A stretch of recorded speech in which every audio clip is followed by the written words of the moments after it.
नमस्कार, नवीन न्यूज में आपका स्वागत है। भारत और अमेरिका का बनाया निसार सैटेलाइट लॉन्च भूकंप और सुनामी जैसे आपदाओं से निपटने में कर सकता है मदद। भारत और अमेरिका के अंतरिक्ष एजेंसियों ने एक नए सैटेलाइट को लॉन्च कर दिया है जो जमीन, समुद्र और बर्फ की चादरों में आने वाले बेहद छोटे बदलाव को पकड़ने और रिपोर्ट करने के लिए पृथ्वी पर बाज की तरह नजर रखेगा। भारतीय अंतरिक्ष एजेंसी इसरो और नासा के संयुक्त मिशन से मिले आंकड़े न सिर्फ इन 200 देशों के बल्कि पूरी दुनिया को आपदाओं से निपटने और तैयारी करने में मदद करेंगे। निसार अपनी तरह का पहला मिशन है जिसे नासा और इसरो ने मिलकर डेवलप किया है। 2392 किलो वजनी इस उपग्रह को भारत के श्रीहरिकोटा स्थित सतीश धवन स्पेस सेंटर से लॉन्च किया गया है।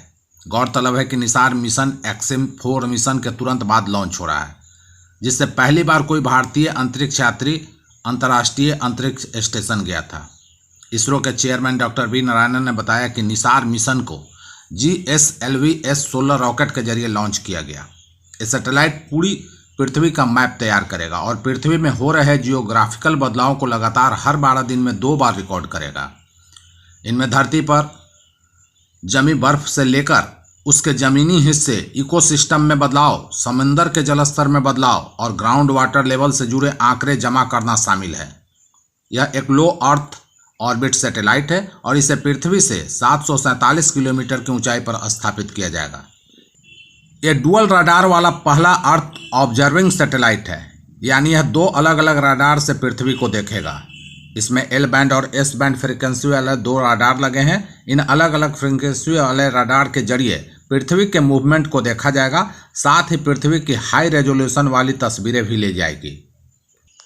हम निसार के जरिए प्राकृतिक आपदाओं जैसे भूकंप, भूस्खलन और ज्वालामुखियों के संकेत पहले से देख पाएंगे।